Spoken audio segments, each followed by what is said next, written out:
Olá, caros alunos do curso de Engenharia de Produção da Univesp. Estamos iniciando mais uma aula e hoje o nosso tema são conceitos que nós temos que agregar. Nós vimos até a última aula vários conceitos, fórmulas, cálculos, combinação de cálculos, comparação de alternativas, enfim, muitos instrumentos de cálculo conceituados por formulação matemática, mas tudo isso só tem utilidade, né, quando eu vou fazer alguma situação mais de análise e comparação das alternativas sob a ótica financeira. Então, isso que nós vamos ver na aula de hoje, a primeira parte, e na próxima aula, quais seriam os conceitos e alguns fatores limitantes, ou mais do que fatores limitantes, uma cobrança de disciplina que nós temos que ter na observação dos fatos, dos benefícios, do consumo de recursos, para que realmente todos aqueles cálculos que nós vimos nas aulas anteriores, realmente eles façam sentido. Porque se nós não errarmos no cálculo matemático, ou seja, digamos, na solução pela equação, nós não vamos ter problema com o resultado. Mas se introduzirmos valores equivocados nas fórmulas e na equação matemática que vimos nas aulas anteriores, nós vamos ter um resultado errado. Então, o objetivo dessa aula de hoje e da próxima aula vai se mostrar para vocês quais são os fatores que podem nos ajudar a ter um cálculo mais preciso ou um cálculo que vai ficar no mais ou menos. E aí isso muitas vezes não é bom, né? Quando se faz cálculos, sempre se deseja uma certa precisão. Então, o grau de precisão que nós vamos atingir depende muito dos fatores que nós vamos elencar aqui, né, nessa situação. Então, nós estamos entrando hoje no item 3 do nosso conteúdo programático, análise e avaliação financeira de projetos, né, projetos de investimento e a montagem do fluxo de caixa ou fluxo de capitais que a gente viu nas aulas anteriores, isso servindo de base para a nossa análise de investimento. Então, o primeiro ponto que nós estamos destacando aqui. Vejam bem, a importância dos fluxos de capitais ou os fluxos de caixa, que são sinônimos e muito presentes em toda a literatura de administração financeira, de gestão financeira. Então, é muito importante. A gente viu que todas as equações que trabalhamos, elas estão limitadas a um determinado fluxo de caixa ou fluxo de capital.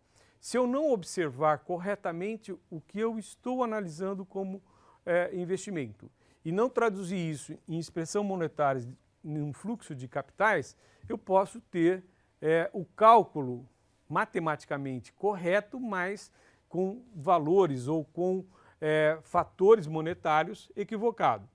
Então, como nós vimos nas aulas anteriores, o fluxo de capitais ou o fluxo de caixa, ele resume as entradas e as saídas efetivas. Então, tem que ser expressão dos fatos mais preciso possível na forma de geração de benefícios ou de gastos ou consumo de recursos, os custos, e na expressão monetária, né, dinheiro. E tem que estar sempre associado ao fator tempo. Isso são características que nós vimos em todas as aulas anteriores. E complementando tudo isso, sempre envolvendo um custo de capital, ou aquele percentual de retorno, ou taxa mínima de atratividade, ou custo de oportunidade, que são os fatores que vimos nas aulas anteriores. E o fato é que a gente sempre vai fazer tudo isso querendo saber, é viável? É rentável esse investimento? A outra coisa é a principal informação. Então, por meio do fluxo, eu vou conseguir enxergar a representação daquele projeto, daquele investimento. Então, ele vai ser matéria-prima muito importante para tomar a decisão. Outro ponto importante, o que na literatura de finanças a gente conhece como fluxo de caixa incremental ou fluxo de capitais incrementais. O que significa isso? Nós temos muitos fatores iguais nas alternativas. Se você tem uma empresa em andamento, você vai pelas diferenças, você vai pelos detalhes. E esses detalhes é que recebe a denominação fluxo de caixa incremental ou fluxo de caixa incrementais. Então, são a base para o cálculo dos índices que permitem efetuar uma avaliação econômica dos projetos de investimento mais detalhado, com mais, digamos assim, segurança em que nós estamos indo para aquele lado que faz a diferença na decisão e não em fatores que estão embutidos com o ritmo, por exemplo, da empresa já em atividade. Esse conceito muda um pouco quando eu estou falando de uma nova empresa, eu estou começando uma nova empresa. Ele é importante nesse caso? Ele é menos, mas se eu estou falando de uma empresa em andamento, ele passa a ser muito mais importante. Então, basicamente, o que nós estamos falando são os efeitos positivos ou negativos no caixa devido a movimentos de recursos provocados pelo investimento. Então, aqui eu vou na sintonia fina de buscar efeitos positivos ou negativos, né? Às vezes as nossas decisões, elas não causam só benefícios, elas podem também, digamos, pelo menos não causar o benefício desejado, o que já é um problema, né? Eu já tenho uma situação melhor do que eu estou analisando. Também são os recursos diferenciais comprometidos, receitas e custos, né, no nosso caso, quando a gente compara as duas coisas, resultantes se tomar a decisão de investir. Outra característica, apenas os fluxos incrementais são relevantes, ou seja, essa afirmação quer dizer que nós temos que ir nos detalhes, porque se todas as outras coisas continuam constantes, então nós temos que buscar as diferenças, e as diferenças é que vão fazer a tomada de decisão ser mais qualificada.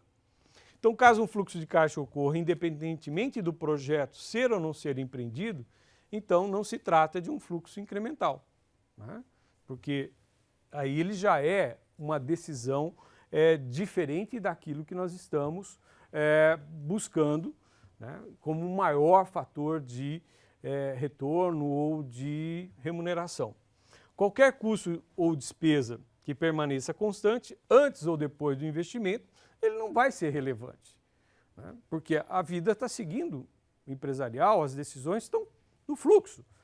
Mas se eu vou fazer um novo investimento, eu tenho que achar relevância pelo fator do investimento em si, e não para comprometer aquilo que eu já tenho em fluxo operacional. Um terceiro ponto, principais aspectos a serem considerados na montagem do fluxo de caixa ou do fluxo de capital. Como a gente já afirmou aqui, né, isso exige uma certa disciplina. Então, por isso que a gente está colocando esse ponto, né?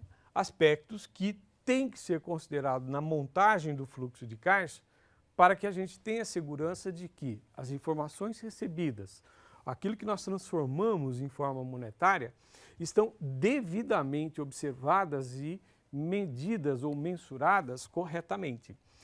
Então, primeiro ponto, os fluxos de caixa devem ser estimados em base incremental. Em outras palavras, os únicos fluxos relevantes são aqueles decorrentes da aceitação do projeto. Então, se eu aceitar o projeto, se eu decidir por investir, ele vai causar a diferença. Então, é essa diferença que eu tenho que efetivamente incorporar no meu fluxo de caixa. Por quê? Porque o resto já está decidido. Outro fator, os custos de oportunidade associados a recursos previamente possuídos devem ser alocados com base no melhor uso alternativo do bem. Ou seja, eu já estou trabalhando, eu já estou em fluxo usando um determinado capital. Então, eu tenho um custo de oportunidade em andamento, eu tenho uma certa realidade em termos de custo de oportunidade. Então, minimamente, eu tenho que assegurar o que eu já tenho.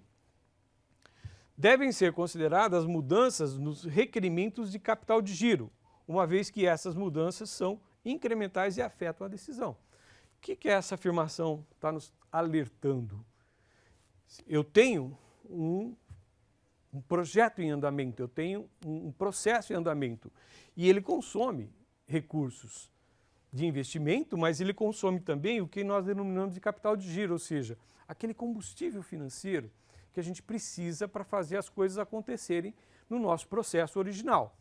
É óbvio que quando eu incremento, eu crio um novo projeto, esse projeto também vai precisar de capital de giro. Então, se esse novo projeto, se esse novo investimento não vier baseado, lastreado pelo seu próprio capital de giro, o que vai acontecer?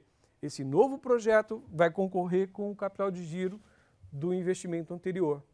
E aí pode não ser suficiente nem para um, nem para o outro. E aí o que vai acontecer? Nós podemos prejudicar o desempenho financeiro dos dois, do projeto original e do novo projeto.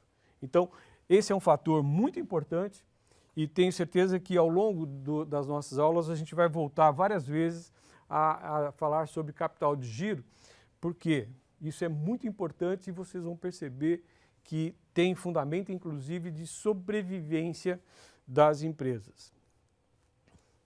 Um outro fator, efeitos fiscais que nós temos normalmente no nosso meio empresarial, na questão que governa esse país em termos de forma de arrecadação de recursos para que se faça investimentos sociais. Então, o que não nos falta nesse país é impostos sobre a produção.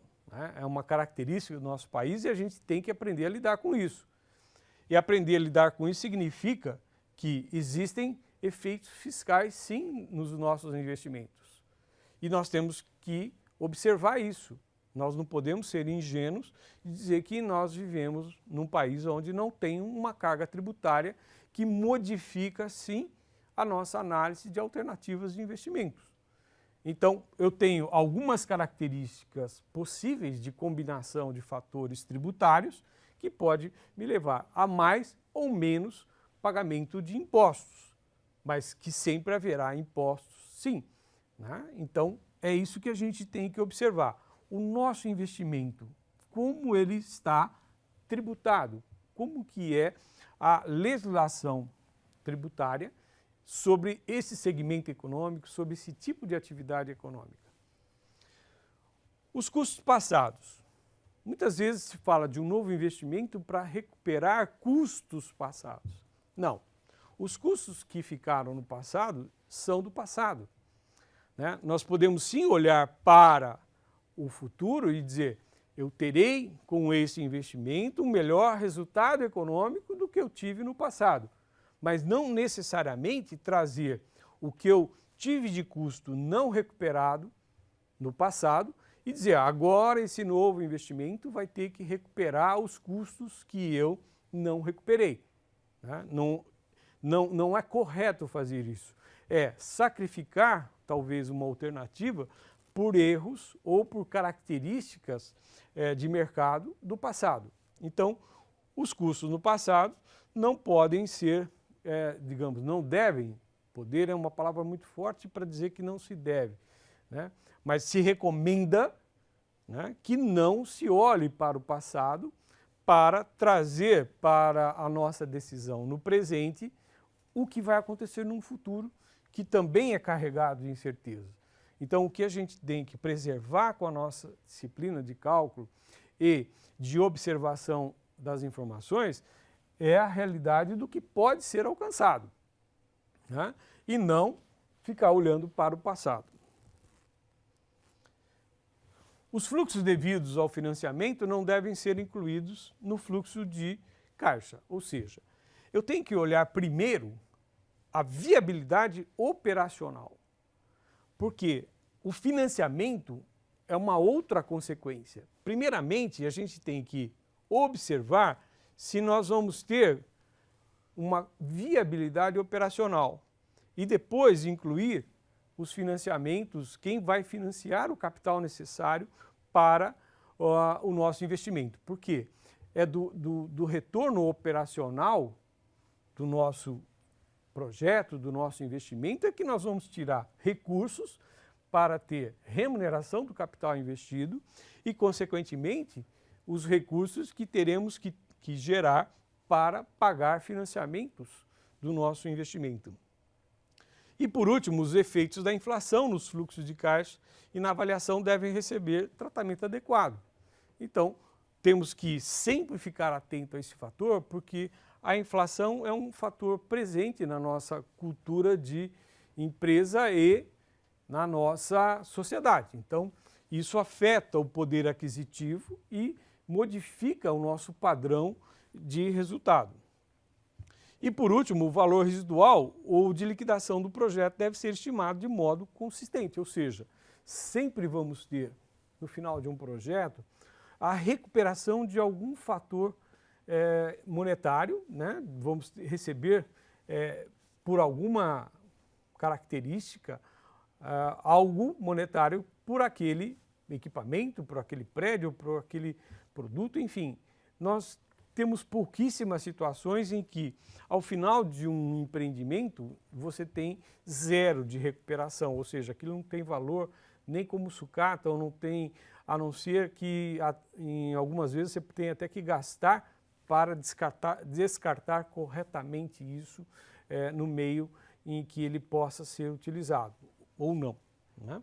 Então, sempre haverá uma possibilidade, e isso que se afirma aqui, um modo seguro, consistente, de que haverá sim um valor residual no final do projeto.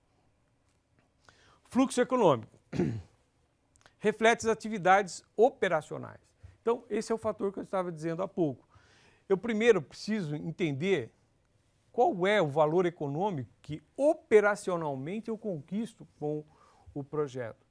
Então, se nós estamos falando de um sistema produtivo, tipo um chão de fábrica padrão, ele tem que ser economicamente sustentado. Então, mensurar monetariamente as atividades e o seu fluxo operacional é fundamental, né? Então, vai ser o fluxo disponível para todos os fornecedores de capital, ou seja, essas atividades operacionais vão gerar os recursos financeiros para que a gente consiga remunerar todos os fatores de produção, né? Inclusive o de capital. Como o fluxo de caixa econômico é usado para determinar o potencial de geração de resultado econômico do projeto, esse é o significado. Essas atividades operacionais têm que gerar resultado econômico. Para quê? Para que eu possa remunerar adequadamente todos os fornecedores de recursos. Ou seja, o que nos interessa aqui são os fluxos decorrentes da forma como o projeto será financiado, e isso não deve ser, digamos assim, influenciado na decisão operacional. É o operacional que tem que viabilizar o fluxo financeiro. Então, se eu coloco o benefício financeiro do financiamento junto com a tomada de decisão, eu posso, digamos, deixar não muito claro o quanto a atividade operacional pode gerar os recursos financeiros que eu preciso. Portanto, fluxo econômico é aquele gerado pelas operações. Então, a essência, a razão de eu existir como empresa é executar operações de produção, de transformação, qualquer que seja a natureza econômica do empreendimento, mas ele tem que gerar pelas suas atividades, né? E de preferência líquido de impostos, outros gastos de capital que a gente vai precisar ter ao longo do tempo, enfim. O fato é que a melhor expressão é eu ter um fluxo de caixa econômico onde eu possa medir monetariamente, né, o fluxo operacional após impostos, retirar alguns investimentos ou reinvestimentos que eu tenho que fazer ao longo da vida útil desse projeto, as questões de capital de giro. Falei para vocês que a gente voltaria a falar de capital de giro. Então, se aumenta ou diminuo o meu nível de atividade econômica, o meu nível de capacidade instalada, eu vou tendo alternâncias no volume de capital de giro, e isso tem que ser previsto. E também a questão da depreciação, porque à medida que eu começo a utilizar os bens, eles vão se desgastando, eles vão se depreciando, eles não ficam eternamente com o valor original do investimento. Então, tudo isso tem que ser gerado de resultado econômico para que o projeto tenha viabilidade. Nós também voltaremos a falar mais de depreciação. E o fluxo econômico financeiro? O que ele é diferente do anterior? Aqui eu já faço, digamos, a junção do operacional com a remuneração de capital. Então, aqui eu tenho que gerar um recurso suficiente para que eu possa manter as atividades operacionais, mas também agora a minha preocupação é com o capital financiado. Então, a inclusão dos fluxos financeiros transforma o fluxo econômico em fluxo econômico financeiro. Então, aqui é sob a ótica do empreendimento em si, mais o ponto de vista do acionista ou daquele que fornece o capital. Então, o projeto é rentável o suficiente para atividades econômicas, ou seja, o operacional, mas também ele tem recuperação financeira, porque eu vou conseguir, digamos assim, remunerar o capital do acionista. Então, rapidamente, a gente pode representar isso desta forma. É o fluxo do caixa econômico anterior, mais o efeito do financiamento que eu fui buscar pelos investidores. Vou ter que pagar ao longo do projeto esse financiamento e posso ter, na minha classificação econômica, ou no ambiente econômico que estiver operacionalizando, benefício fiscal, e isso acaba alternando por uma situação ou outra entre as alternativas. Então, um exemplo que a gente pode ter aqui, um investimento de capital de 100 mil, né? Vai gerar um fluxo econômico de 120 mil no primeiro ano, 80% desses 100 mil é investimento, vai ser financiado por uma taxa de 15%, né? E vai ser quitada numa parcela única de 1 ano. Considerando que o custo do capital seja de 18% ao ano e que a rentabilidade do capital próprio requerida pelos acionistas é de 30% ao ano. Então vamos ver o resumo disso tudo. Está aqui. Fluxo econômico. Na data zero, investi 100 mil. Vou ter que pagar, no final do primeiro ano, vou recuperar, melhor dizendo, 120 mil pelos benefícios gerados pelo projeto. Ou seja, quando eu comparo o resultado com o investimento, eu já tenho uma forma de analisar que a taxa interna de retorno deste empreendimento foi de 20%, ou seja, 120 sobre 100 mil. O fluxo financeiro, eu fiz um financiamento de 80. Vou ter que pagar 15% de juros ao ano. Então, vou ter que devolver ao financiador 92 mil. Ou seja, o fluxo econômico financeiro, eu tenho aqui que financiar esse investimento com capital próprio, ou seja, do empreendimento existente, em 20 mil, porque eu só financiei 80. Vou ter que pagar juros, né? Então, o que vai acontecer? Pago o financiamento com os juros e vai sobrar 28 mil. Ou seja, sobrou 28 mil que vai ser o fator de remuneração do capital próprio, do capital que a empresa usou do seu fluxo de caixa. Ou seja, investi 20 mil sob a ótica do acionista e recuperei 28. Isso dá um fator de 40%. Então vejam que nós temos valores que podem agora, comparado com as informações iniciais, dizer se isso foi bom ou ruim. Então, os juros efetivos são empréstimos, 15%, vimos aqui a utilização dele.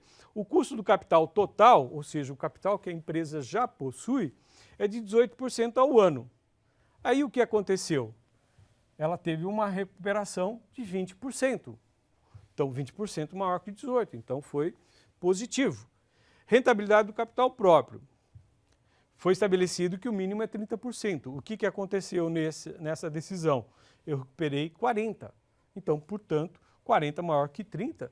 Então, sob a ótica do capital próprio, sob a ótica de política da empresa, ela atendeu todos os fatores. Ou seja, esse é um projeto viável. Então, com isso, nós encerramos essa primeira parte de uma disciplina em termos de gestão, né, de avaliação de projetos, como sempre recomendando algumas atividades de estudo, e com isso eu tenho certeza que vocês vão conseguir, digamos, deixar mais precisos esses conceitos que deixamos nessa primeira aula. Muito obrigado e até a próxima aula.